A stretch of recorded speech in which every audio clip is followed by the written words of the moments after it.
All right, well, as you can see, our reviewers of the morning's newspapers are here with us. The political editor of the Huffington Post, HuffPost, Kevin Schofield, and the former editor of the Daily Star, Dawn Neeson. Hi, Kevin. Good morning. Good to have you both with us. Happy Saturday morning. It is indeed, isn't it? All those very warm. Gorgeous, lovely, sunny one. Yes, couldn't sleep last night because it was too hot. But let's crack on and get straight into these papers. And Dawn, you're going to get us started, aren't you? With Yes, it's really interesting down the newspapers, Kamali, because there isn't a single front page that agrees what the main story of the day is. They're all different, so it's given us lots to talk about, at least. Most of them have got their own exclusives, the Daily Mail being one of them. They have actually, and this is genuinely an interesting story, they have spoken anonymously to a relative of the fugitive that's on the run at the moment. He's Daniel Califf, who escaped from Wandsworth Prison on Wednesday. They've spoken to one of his relatives who are urging him, understandably, to give himself up to the authorities, hand himself in. But what I like about the way they've done this is it gives it more of a human aspect. You know, his mum was a single mum, raised him and his twin sister in West London. Really, really estranged from his dad.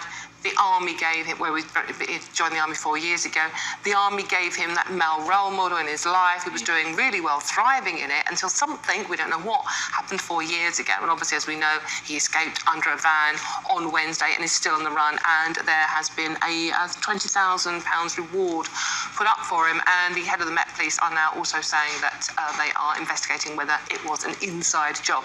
Yep. The problem with this, Kamali, is that because he's been trained in the army, he knows how to avoid detection. He knows how to live rough, to go below the radar. So if he has got outside help as well, and they're also investigating whether any of the staff at Wandsworth Prison were involved, the chances of capturing him, unless he just happens to be spotted by a member of the public, are quite small. Yeah, and I think he was spotted by a member of the public. That's how we know that he got out from beneath that. Yes. Wasn't it? I mean, a lot of this is, you know, as you rightly point out, Dawn, he was in the army, but it wasn't like he was special forces. He was just in a normal unit. Yeah, I mean, we're now, 72 hours on when he...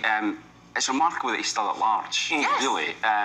You know, considering all the CCTV cameras we have, the fact his face is everywhere. It's London. You know, it's a very busy place. I suppose in a way that helps him. You know, he can maybe blend in. But I'd imagine now he's, wherever he is, he'll be using that military training to evade capture, keep out of sight, and perhaps live off the land, who knows, but the longer it goes on, the less likely it is. Don't you find, though, with the CCTV cameras, certainly in big cities, when you want them to work, they never do. Yeah. They're always going to get you when you're sort of like, you know, going through a yellow box junction, and they will pick you up on that and give you a fine. But when you actually need them to work, when a crime's being committed, like escaping from prison, oh no, sorry, that one wasn't working. Well, they are working to find him, and that £20,000 reward is out to try and find information that leads to his arrest. Kevin, let's go to the FT, and this is a story that has been running since I was off the entire week. It's still here. This is about RAAC, and this is reminding us again that advice was ignored about the state of some of the buildings. Yeah, you wouldn't think that a story about concrete would run for quite as long as it has and still be making the front pages. But yeah, this is another uncomfortable story, I think, for the government. According to the FT, an independent advisory group recommended a few years ago that buildings with this RAAC concrete, this bubbly concrete, should be added to high-risk register as part of the Building Safety Act. Now, the government decided not to do that. Now, had they gone along with the recommendation, it would have meant that the owners of such buildings would have been legally obliged to flag the fact that this material was used in the construction and what could have been done to try and ameliorate that. So, as I say, this was ignored by the government, and we are where we are. We now have them sort of chasing their tail, really, trying to find out exactly how widespread it is. But it's just another example of where the government has made the wrong decision about these buildings. And the thing is that always struck me about this is we knew this was going to happen. This concrete had a lifespan when it was put in place. There are two things here, Kamali. You know, why were we building buildings from the 1950s onwards that we knew had a lifespan of 30 years? What was the point of doing that? I get it. It was cheap at the time, cost, exactly that, but then ignoring it. Then in 1994, there was a report onto, you know, they're over 30 years old, we need to do something. Nobody did anything. Until 2 days before the kids go back to school, and it's like, actually, no, you can't.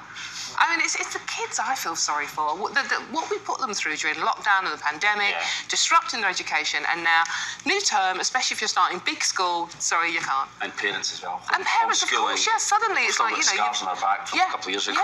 Trying to homeschool kids. Trying to do it again would be. And that late notice if you're self-employed. Oh, sorry, you can't go to work on Monday or Tuesday because the kids are. You've got to look after your kids. You couldn't make it up, could you? But this is 2023 at the moment, isn't it? Right. All right. Spent a whole week talking about concrete. Whoever thought that would be a thing? Right. All right. Let's move on to the Daily Mail, Dawn. And this is an interview that they've got, which is. It's fascinating. I mean, they're taking it as an exclusive. They've spoken to a 19-year-old who's in dispute with the NHS. Just tell us about this report. It's a really sad story. Again, it's another example of a newspaper having its own exclusive on a fairly slow main news day. It's a 19-year-old girl.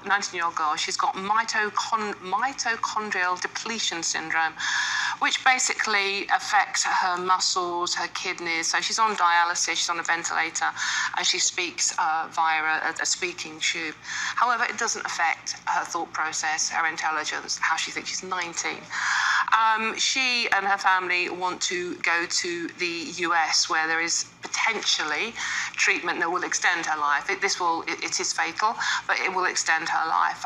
But they need 1.5 million to do it. So she's in hospital at the moment. She's being given 24-hour care, and the NHS say they want to stop this care because they just want to put her onto palliative care because that's all that can be done for her. And obviously, this has now gone to a court case. We can't identify her, which is quite frustrating with such an emotive story like this, because if you see the girl, and she used to go hiking, she was very sporty, she was a normal teenage girl. Ironically, we're talking about a COVID in a later paper, but she got COVID last year and it worsened her degenerative condition. So that is why, leaving her in a worse state. But this is the court case. Do you remember that little boy? What was his name? Charlie Gard. Remember Charlie Gard, little baby, 11 months old. He had the same condition back in 2017. And his mum and dad went to court to try and get him to extend his life. And that was a horrible, bitter case. And you have pictures of this poor little boy who we sadly lost. But it's a very sad story. And again, it's the NHS in a court battle with the family. And it's like, it's just really, really sad. It's a thing where, the NHS has to try and make the best decisions it thinks for its patients. It runs up against this thing of costs and against, its moral position, because I guess the doctors have decided that it's but you can absolutely understand the family's point of view. They want their daughter's life extended as long as possible, and this just adds to the stress and the worry that they're having to. But the doctors are implying that her, her refusal to accept her imminent death is a sign of delusion, and she's saying, look, no, I have my faculties. I can think, I can talk to you, I can articulate how I'm feeling, unlike the baby who couldn't quite clearly. Just finally, because we haven't got long to go to the weather, so let's just stay with this quickly. Are we clear when the court case is happening? It's ongoing at the moment, I think. It's a bit, because there's such a draconian reporting restrictions on it, we don't actually know even what part of the country this is happening in. Right, okay. Well, look, Dawn, Kevin, thank you both. As I say, we're running up to the weather, but more from you guys throughout the morning.